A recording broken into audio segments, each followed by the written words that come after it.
This is not your ABC. This is CAN TV Channel 21, and I'm your host, Stephen Black Butterfly Carter. We've got an exciting program for you today. I'm going to tell you right now, get your pencils and papers out. You're going to want to take some notes on this later on. I'm going to give a brief introduction and just tell you who our guests are. I have two great guests, two of the most talented women that I've met in my life, and it's been a mentor to me as a storyteller, and that's Mama Edie and her niece, Carmemta. Yes. Carmemta Peoples. Peoples. Mm-hmm. And I have a special connection to your mom. You might not know this. How about that? Your mom taught me Spanish. Oh, praise the Lord. I worked in Pilsen for a number of years. Okay. And to this day, she taught me something that has armed me going around the world. She taught me some Spanish that I'll never forget. She taught me, ¿Dónde está el baño? There it is. It's muy importante to know where the bathroom is. You need to know where the bathroom is. If you don't know where the restaurant is, you need to know where the bathroom is. Let me do my normal shout outs. I got shout outs that I've got to say and it's got to be heard. Shout out first of all to Darius Hillman, the executive director of CAN TV, and the person that makes it possible, that brings all these non-for-profit community organizations together and gives them an opportunity to talk about their programs, their objectives, and things for the community. Darius, thank you so much. Can I not forget Philip Jackson, the founder, the late founder of the Black Star Project, and what he's done, what he's done for the organization and the ongoing things that he does that has been inherited by Gloria Smith, the new executive director. Not new. Oh, for Gloria, right? Our executive director and all her great staff down there. And without a doubt, I must say a shout out to my associate producers. That's Dr. Mike Washington and also Ellis Taylor, who make these things possible. Now, it would take me a half an hour or so if I were to say everything I know about you or heard about you. But I'm going to say a few things. Don't be telling some I ain't going to tell it. you. Yeah, I'll keep some of it to myself. Can I start out? She is known in some circles as a singing, signing, ASL, sign language, Spanish-speaking storyteller. I'm going to stop there for a minute. I want you to say something about her, about your auntie. Anything that you think is important that we need to talk about. I would say that's not on the pages. She's an avatar of sorts. Ooh. She's a magical being. And anyone who comes in contact with her understands what that is and what I'm saying. Tell our audience that you're doing it right. She's so spectacular. No, not only because she's my aunt and she helps to raise me and impart so many wonderful seeds. Look at this. For our culture. I'm just saying, I could go on. Don't do that. I could go on. Okay, Mama Edie. But yes. Tell me a little bit about her that the world does not know her special gifts and talents. Well, thank you, first of all, Absolutely. Carmenita. That was so sweet. Carmenita is she's a rare gem. One of the main reasons why she's a rare gem, I believe, is for not only is she very passionate, but she also is very authentic. It's like what you see is what you get. Takes after aunt and mother. Yes, all right. yes, very much, very much. And and she, part of her talent is in improvisational art, storytelling and what have you, and she's a riot. But she's a riot with depth. She's very, very humorous. with We got more. I think that's enough. For right now, anyway. We didn't give any limits, you know. I said that. Okay, I'm the host. Yeah. Okay, now, Habarigani, by the way. Yes. You should know Nia. why we're here today. Nia. We're in the middle of Kwanzaa, and we have a woman that has such experience here in Chicago. We got actually two women that can tell us why we're here, what you need to know. And we're going to start with some of the basics. Tell us about the 7 principles. Give me the brief. Okay. Well, first of all, just the greeting for starters. If we say Habarigani, of course, is the question in Kiswahili that asks, what's the news or what's going on today? And so the response for today, this is the Feast of Nia, the Carmemta Nia, which is for purpose. And each of the principles of Kwanzaa. I told you folks to write these things down now. So you give us these principles. They're going to be writing down. You see them? Raise your hands, the folks at the center Atlas Center. Can you see them out there? Yes. Wave your hands. Yes. Wave to them. Okay. Take your pencil and paper. Okay, go ahead. So once you have asked the question, Habarigani, and someone responds, Nia, then they turn around and they say, Habarigani. They ask you, what's the news? Do you know what the news is? And then you say, yeah, I know what the news is. Nia, Habarigani, Asante Sana. So thank you very much. Is that like in the old days we would ask you, what's up? The reason? What's up? Wine season. Who drinks the most? Colored folks. You remember that too? Do I remember? God. Oh, yes. And what's the season? And what's the night? Oh, is it? What's the season? What's the season? Wine season. Oh, now that one, I was probably too young for that at that time. Who drinks the most? Colored folks. Okay, you got it, all right. Of course, that's always debatable. I ain't going to ask you that. But anyway, this response and that you're going to get used to. She's going to talk about why each of these points are so important for ongoing, not just today, not just for these 7 days of Kwanzaa, but 365 days a year. You're going to bring out that importance. That's why I want you folks to take note. I'm going to give it back to you. Yeah. So basically, we're looking at the holiday season starting the day after Christmas, which is on December 26th, and that was very intentionally done because we know that many people celebrate Christmas. And Dr. Maulana Rankarenga, who developed Kwanzaa in 1966, wanted to make sure that there was no conflict with this tradition that had already been established. And so not only did he not want to have conflict, he wanted to make sure that people would have the time to actually honor this celebration because people were already going to have their vacation time. Children were going to be off from school and people were going to be off from work. So he said, well, we'll just slip it right on in there and then nobody will have to threaten the loss of their jobs because they're trying to honor themselves. And so we've got the 7 days, so it goes from December 26th to January 1st, and 7 candles to represent each of the 7 principles, which are otherwise referred to as the Nguzo Saba. And since you got your pens and pads handy, Nguzo is spelled N as in Nancy, G-U-Z-O, Nguzo. And then Saba is spelled S as in Sam, A-B as in boy, A. And so Nguzo basically means principles, and Saba is the number 7 in Kiswahili. And one thing that a lot of people don't know, Stephen, is that a lot of people talk about the language of Swahili. Yes. And what I was taught by my Kiswahili teacher in college many years ago, I won't say how many, but was that the word Swahili actually refers to the people, but that the prefix ki, ki, means of in Kiswahili. And so the language should actually be more correctly referred to as Kiswahili, which means the language of the Swahili people. And so I like to offer that bit of information. That's exactly. Because a lot of people are not. So we've got of the 7 principles, we have. Well, I'll do the items first since you mentioned items. So on our Kwanzaa, where is our Kwanzaa table? I thought you brought it.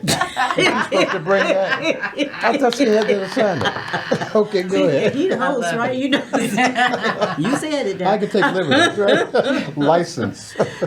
So basically, we want to make sure that we have a mat, which is generally a straw mat, that is laying on the table. And the mat represents the foundation upon which our lives are built.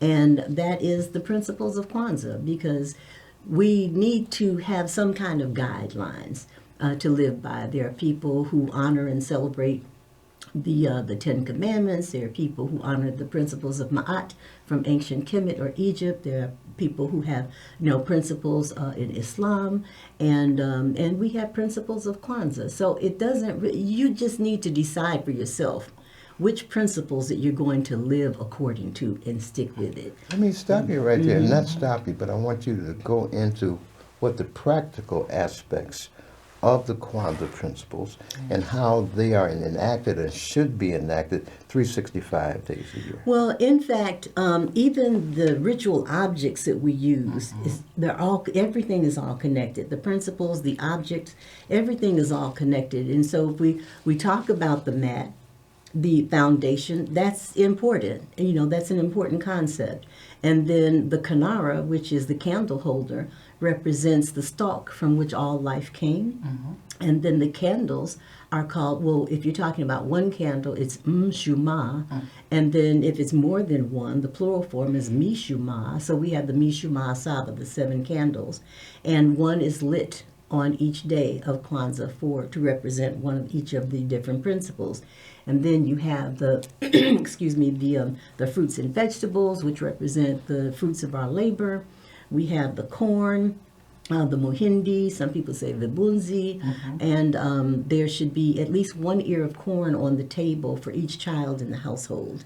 And even in households that have no children, there should at least be 1 ear of corn, because it represents the potential for the members of that family, whoever they happen to be, to bring forth new life. Because clearly, the only way to bring forth new life is not by bringing forth children. That's right. Because if there's somebody having a really rough day, sometimes if you just give them a smile. I have to have That's you bringing tell forth part of new the life. story about your first Kwanzaa, who was assembled, that experience. Yeah. Tell the audience about that. They want to know about that. Okay. My first Kwanzaa, I can't remember the year, but it was, so I don't really want to make that error, but it was in the 70s. Okay. I came back from, I went to Northern Illinois University. NIU, okay. In DeKalb, Illinois. And after we had Baba Haki Madhubuti, who was the founder of the Institute of Positive Education, Third World Press Publishing Company, and he, and along with his wife, Safisha Madhubuti, the New Concept Development Center, which later evolved into Betty Shabazz International Charter Schools. And I was so moved when he came to Northern, when we had him for our Black History Week. We only had a week then, so. Yeah, I'm gonna take that. And so, Goes back that far. oh yeah. And so I was determined that when I got back into Chicago that I was going to go and find this place. I had to find this Institute of Positive Was Education. she a prophet almost? Yeah, Can you call her a tell you, prophet? I'm just Prescient if nothing just else. saying, for sure. Right. For sure. And so when I came back, I did go by there, and I was so moved by, when I first went in, I wasn't sure which door to go into because the school was on one side, the publishing company was on the other. And when I walked in, I saw this lady sweeping the floor and had on this funny little hat. And I said, hi. She said, hi, how are you? I said, I'm fine. And I said, well, I just came through because I had met Brother Haki. And we had him up at Northern, and I was determined, I was so moved by what you all are doing here that I wanted to come and explore. And she said, oh, well, that's my husband. And she put her broom down, and she said, come on, I'll take you through. And what impressed me about that moment, that was Mama Safisha. What impressed me at that moment was her warmth.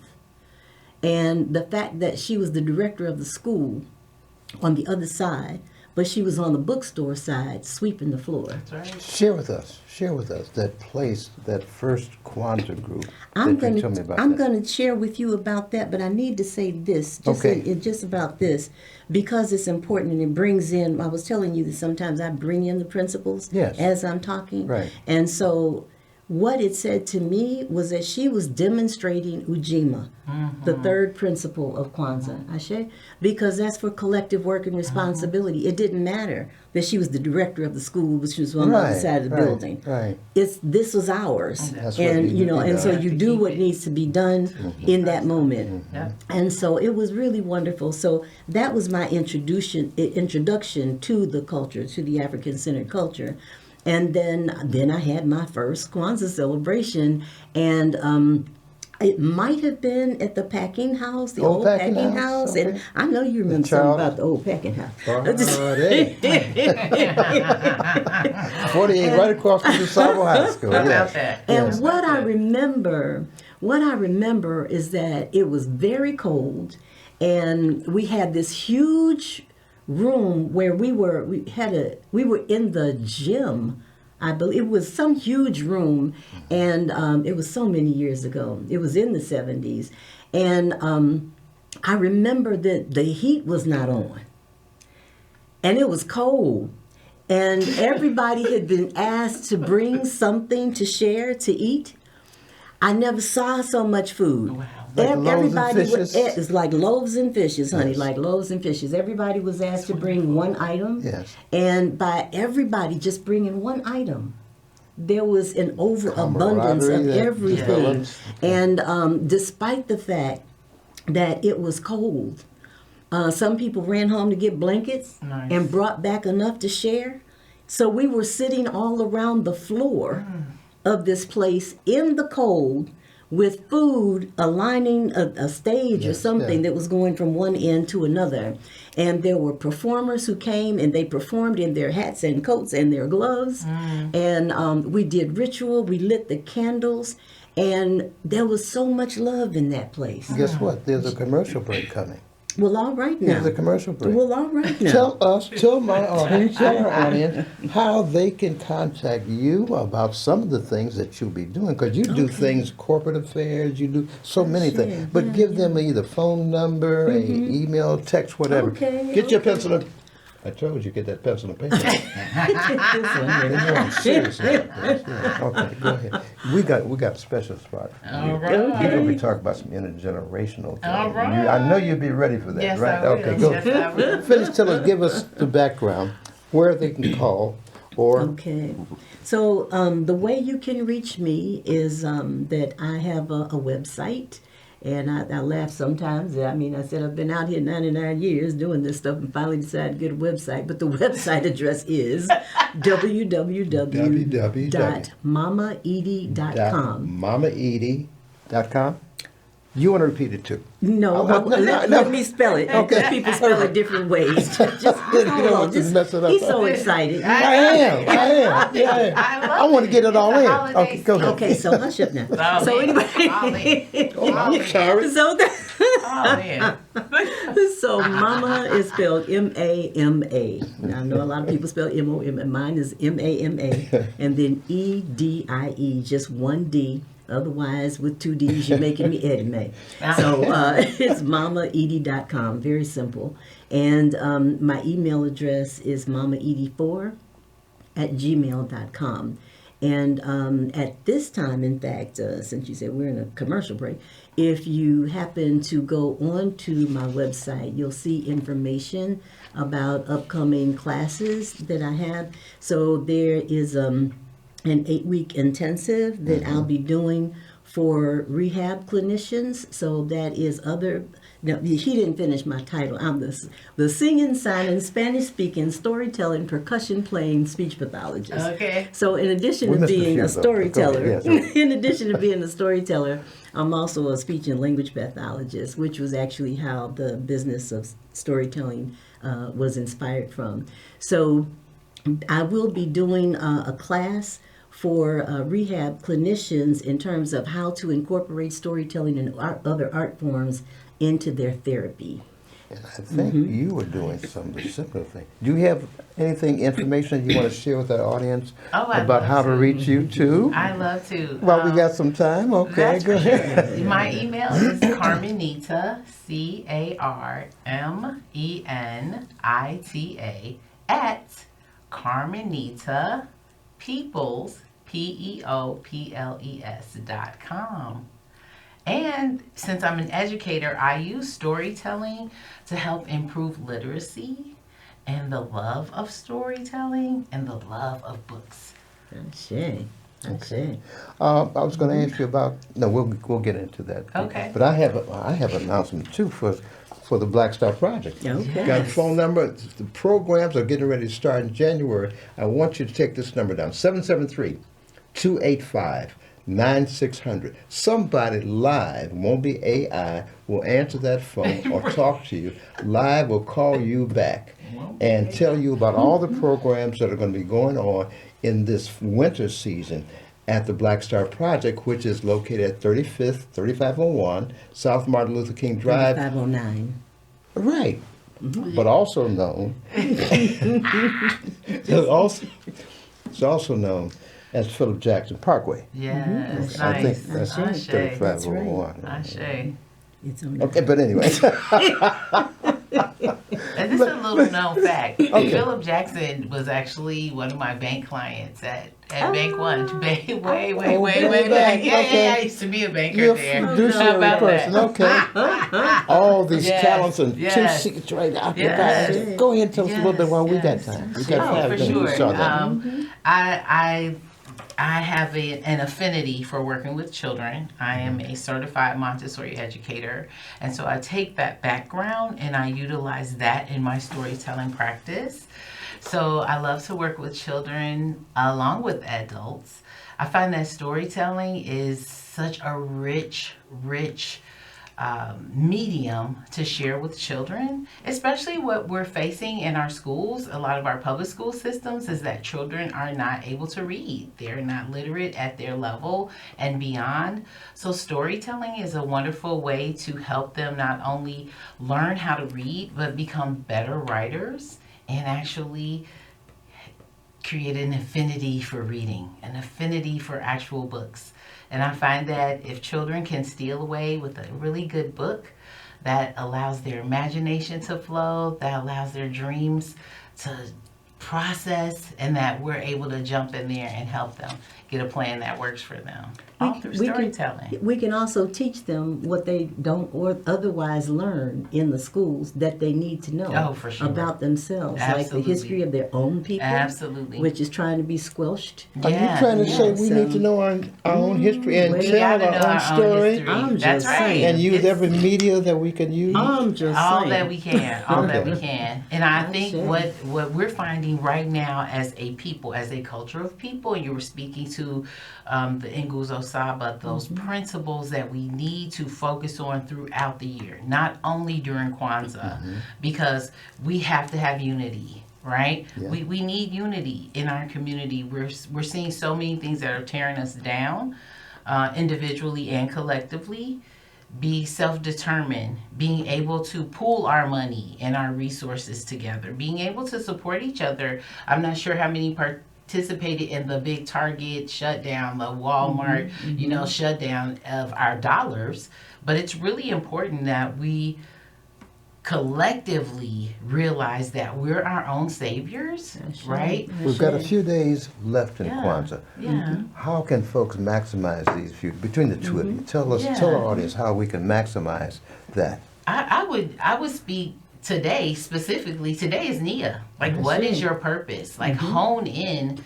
Have some quiet time. Talk about the intergenerational aspect before we got. I want you to hit that. Yeah. I would definitely say I find it vital that young children spend more time with elders. We're missing that. I had a down south grandma. Like, I had down south grandparents. I had city grandparents in Chicago and also down in Alabama.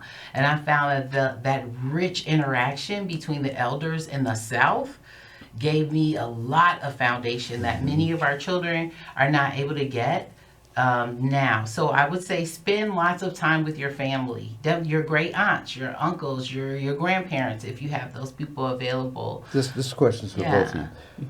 I was hosting at my home Kwanzaa for family. How about that? And when it got so big, we moved across the street to the church for that. We did it for about 5 years. I wasn't able to sustain it. How do folks sustain Kwanzaa, the celebration? Give me your thoughts about that before we get away. You know, one of the things I think that Carmenita could speak to is that, excuse me, one of the reasons why I suggested her for the show is because she's the next generation from me. Yes. And and she is engaged with other young people who are of that next generation, who are raising their own children in the celebration of this tradition of Kwanzaa. And I think that's very significant. And so with events such as yours, at your home and what have you, we need to remember that it's not just about the very, very old and the very, very young, but all those folks in between who we're losing. And through some of the work that you do, you're able to engage young adults who are younger than you are. Absolutely. And so talk with, if you don't mind, maybe she could talk a little bit about that. I'd love to say that quickly, but that our community being able to come together and share the principles is very, very important. One thing that I find is talking to people in their 30s and 40s and even their 20s. My daughters are in their 20s, and impressing upon them the value, right? The value that Kwanzaa brings to our culture. The value that it brings to us as Black people living in America. And one thing I just wanted to really make a distinction is that Kwanzaa is not religious. So anybody could participate. I think it gets a bad rap because many Black Americans choose to celebrate Kwanzaa, but the principles really apply to every human. They really speak to humanity.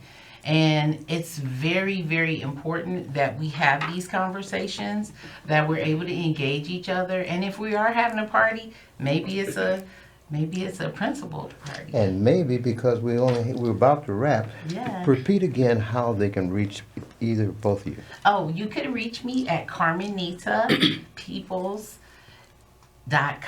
That's my webpage. And you could also email me at Carmenita@CarmenitaPeoples.com. Mama Edie.